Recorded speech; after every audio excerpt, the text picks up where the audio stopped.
2020년 9월 15일 화요일 새벽기도에 오신 여러분을 예수님의 이름으로 환영합니다. 기도하심으로 새벽 예배를 시작하겠습니다.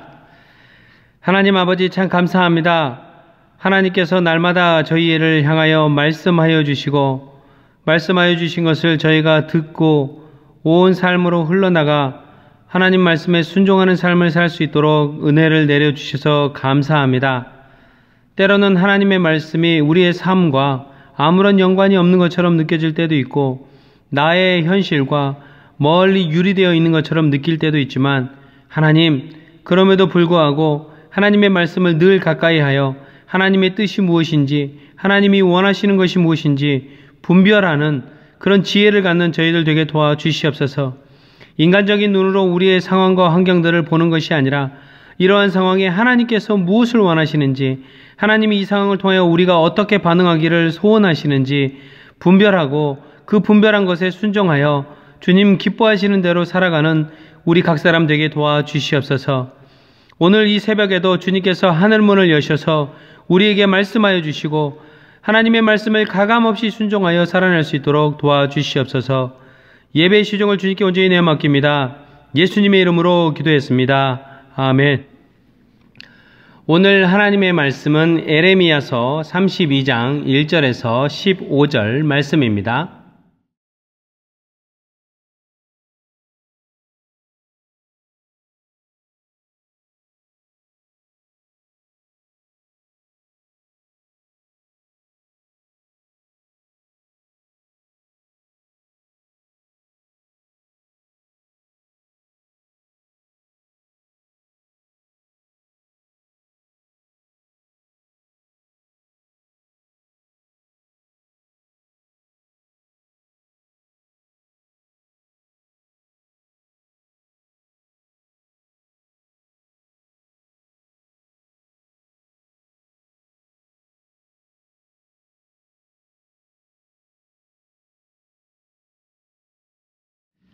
하나님의 말씀을 가감없이 전하는 자로 부르심을 받은 사람이 누구냐면 여러분과 저 우리 모두입니다. 꼭 신학교에 가서 성경을 공부하고 또 성경 신학을 공부하고 신학을 공부한 사람이 목사 안수를 받고 안수를 받은 사람만이 말씀을 그대로 가감없이 전하는 사람이라는 것은 틀린 말입니다. 말씀을 그렇게 연구한 사람들 뿐만 아니라 성경을 통하여 하나님께서 말씀하여 주시는 것을 가감없이 삶으로 흘려보내며 말씀이 말씀되도록 살아가도록 부르심 받은 사람은 이 세상에 존재하는 모든 예수 그리스도를 믿는 사람들을 포함한다는 것입니다.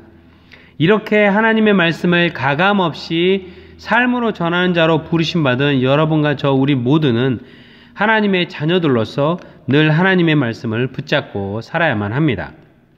또한 우리의 분주한 두 팔과 두 발과 우리의 입술과 말과 눈짓과 또 생각과 태도로 하나님의 말씀이 살아 생동력 있게 흘러나가도록 해야만 합니다. 말씀이 흘러나간다는 것은 우리가 들은 말씀을 내가 순종한다는 그런 의미입니다. 왜냐하면 하나님의 말씀을 듣다라는 의미의 이 히브리어 동사인 사마르라는 단어가 순종한다, 오베이한다라는 의미를 동시에 가지고 있기 때문입니다. 그러니까 하나님의 말씀을 듣는다는 것이 100% 완성된다는 것은 그 말씀을 듣는 것으로 끝나는 것이 아니라 들은 말씀을 우리의 두 손과 두 발과 생각과 태도와 관계 속에서 실패할지라도 다시 돌이켜서 언제든지 그 말씀이 생동력 있게 흘러나가도록 순종하는 것을 담보하고 있다는 것입니다. 그래서 듣고 순종할 때 말씀이 완성된다는 것입니다.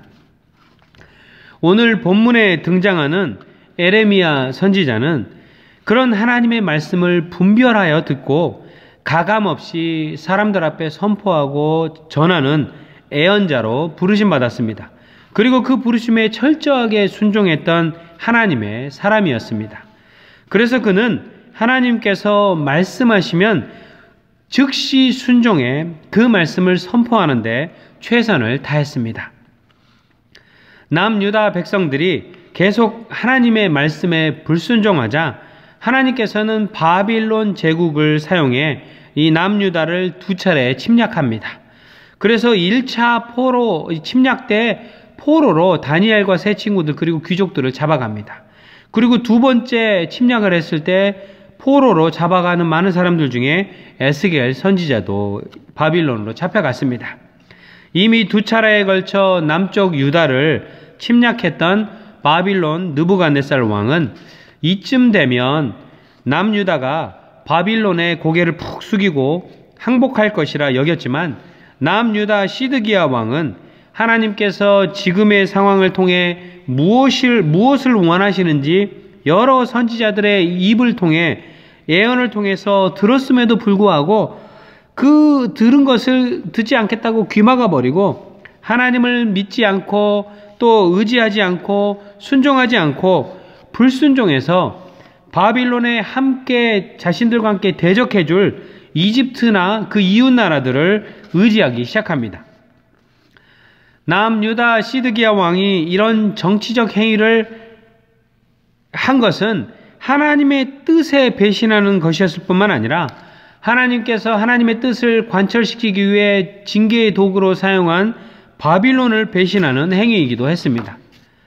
남유다의 배신을 알게 된 바빌론 왕 느부갓네살은 즉시 남쪽 유다로 3번째 침략해서 들어옵니다.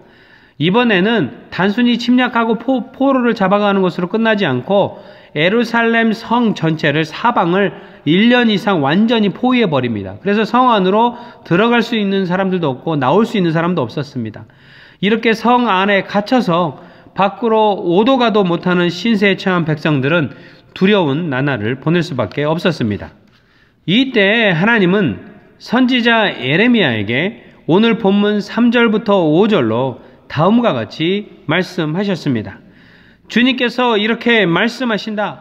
보아라, 내가 이 도성을 바빌로니아 왕의 손에 넘겨주어서 그가 이 도성을 점령하게 하겠다. 하나님 뜻입니다. 유다 왕 시드기야도 바빌로니아 군대의 손에서 벗어나지 못하고 꼼짝없이 바빌로니아 왕의 손에 넘겨져서 그 앞에 끌려나가 그가 보는 앞에서 직접 항복할 것이다. 그러면 그가 시드기야를 바빌로니아로 끌고 갈 것이며 시드기야 왕은 내가 그를 찾아올 때까지 하나님께서 시드기야 왕을 찾아서 예루살렘으로 되돌아올 때까지 그 바빌론 성에 머물러 있을 것이다. 너희는 바빌로니아 군대와 싸워도 절대로 이기지 못할 것이다. 이렇게 하나님이 말씀하신 것을 예레미야 선지자는 고난이 올지라도 자신의 부르심대로 순종해 하나님 말씀을 가감없이 예루살렘 성에서 큰 소리로 전했다는 것입니다.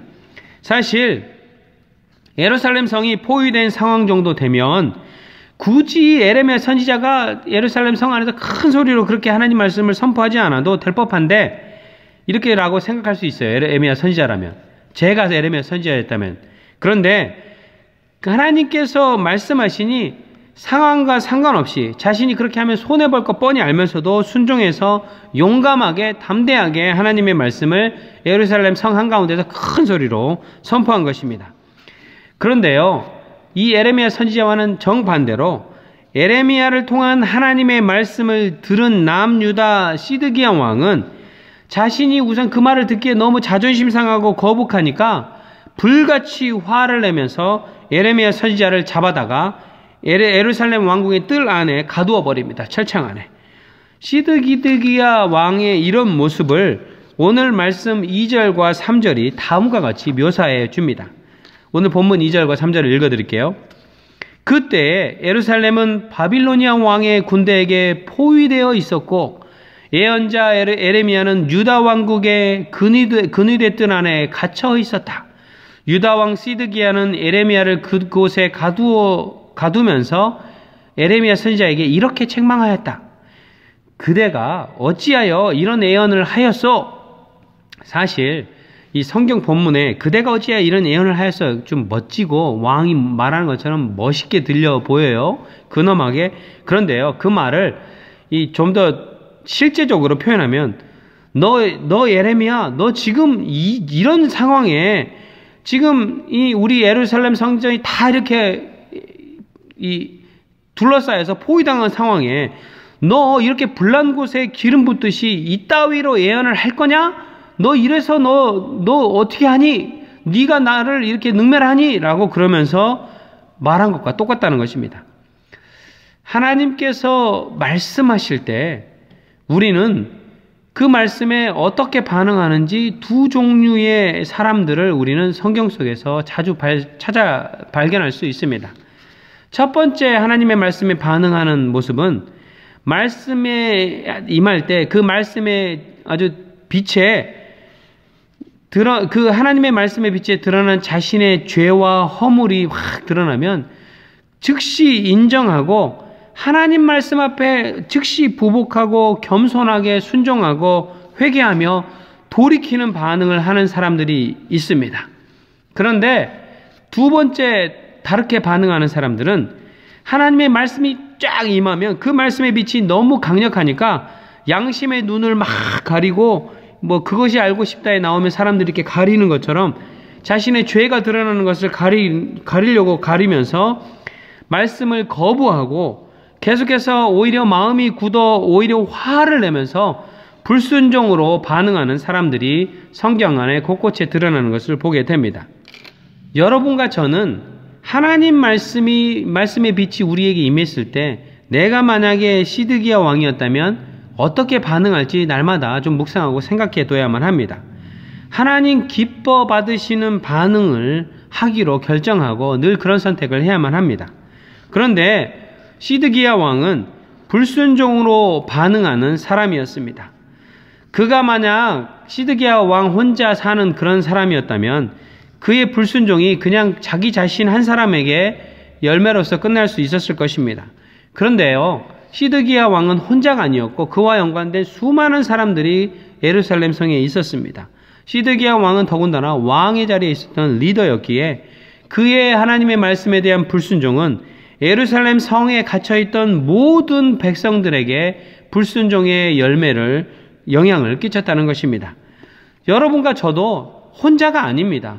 여러분의 아내가 있고 남편이 있고 자녀가 있고 또 혹시 싱글이라면 여러분 싱글인 여러분의 친구들도 있고 직장 사람들도 있고 목장 사람들도 있다는 것입니다.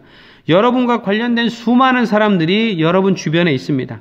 여러분이 하나님의 말씀에 어떻게 반응하느냐가 여러분 주변의 모든 이들의 삶에 전혀 다른 영향과 결과를 초래한다는 사실을 우리는 잊지 말아야만 합니다. 하나님께서 말씀에 불순종하는 사람들 환경을 징계하실 때는 늘 징계라는 이 불을 통과하도록 하는데 이 하나님께서 내려주신 징계의 불을 통과하면 우리로 하여금 다 태워서 우리를 죽여서 없애려고 하나님이 징계를 주시는 것이 아니라 그 징계의 불을 통과할 때 우리는 죽지 않게 불을 주시는데 그 불을 뜨거워 하면서 그 불을 이리저리 피하는 불순종하는 사람들은 그 불에 데여가지고 쓴 마음으로 다른 사람들을 더 쓰게 만드는 사람으로 되기도 하고요. 아예 그 불이 임했을 때 하나님 내가 그냥 그 불 속으로 순종해서 들어갑니다 라고 불 속에 자신을 집어 던져서 순종하기 시작하면 그 불을 다 통과하고 난 다음에 통과하는 동안에 불순종의 불순물이 다 태워져 버리고 정금과 같이 회복되는 열매를 거두도록 해주신다는 것입니다. 그렇게 하시겠다는 하나님께서 소망을 우리 성경 곳곳에 소망의 힌트를 심어 두셨습니다. 오늘 본문에서도 하나님은 그런 이 징계의 물을 다 통과한 다음에 정금과 같이 연단될 것이고 놀라운 열매를 거두게 될 것이라는 소망의 힌트를 오늘 본문 속에서 보여주십니다. 주님께서 오늘 본문 7절로 이렇게 말씀하시기 시작합니다. 너의 에레미야 선지자에게 말씀하신 거예요. 너 에레미야 선지자 숙부의 아들이 와서 아나돗에 있는 밭을 사라고 할 것이다. 그러니까 8절에 보니까 하나님 말씀하신 대로 진짜로 숙부 아들이 와서 에레미야 선지자에게 밭을 사라고 합니다. 이 상황을 보고 에레미야 선지자는 그때에 나는 이것이 바로 주님의 명령임을 깨달았다라고 8절로 고백하는 모습이 나옵니다. 에레미야 선지자도 늘 하나님의 음성을 듣는 사람이었지만 그 사람이 하는 일은 늘 이것이 정말로 하나님께로부터 와 있는지 혹시 내 자신의 음성인지 아니면 다른 사람의 음성인지 상황과 환경의 음성인지 분별한다는 것입니다. 하나님의 말씀을 에레미야 선지자도 늘 듣는 사람이었지만 늘 그때마다 분별했는데 그 분별한다는 모습이 오늘 8절에 나는 이것이 바로 주님의 명령임을 깨달았다라는 표현을 통해서 정말 여러모로 분별했다는 것을 보여줍니다. 이렇게 분별하고 난 다음에 이 주님의 명령하신 말씀대로 하나님 말씀인 것을 확신하니까 그대로 순종합니다. 매매 계약서에 서명하고 증인들을 세우고 뭐 이렇게 여러 가지 한 다음에 모든 사람들이 보는 앞에서 하나님의 말씀이 그 말씀대로 순종되어서 되어지는 모습을 그의 행위를 통해서 흘러나가도록 보여줍니다. 그리고 그렇게 하신 하나님의 뜻을 하나님께서 직접 14절과 15절을 통해서 왜 에레미야 선지자에게 그렇게 하게 하셨는지 설명해 줍니다. 14절에 나 만군의 주 이스라엘의 하나님이 말한다. 이 증서들, 에레미야 선지자가 계약서를 막 쓰고 증서를 만든 것이죠. 이 증서들 곧 봉인된 매매 계약서와 봉인되지 않은 많은 계약서를 받아서 옹기 그릇 안에 담아서 여러 날 동안 보관하여라. 굉장히 상징적이죠.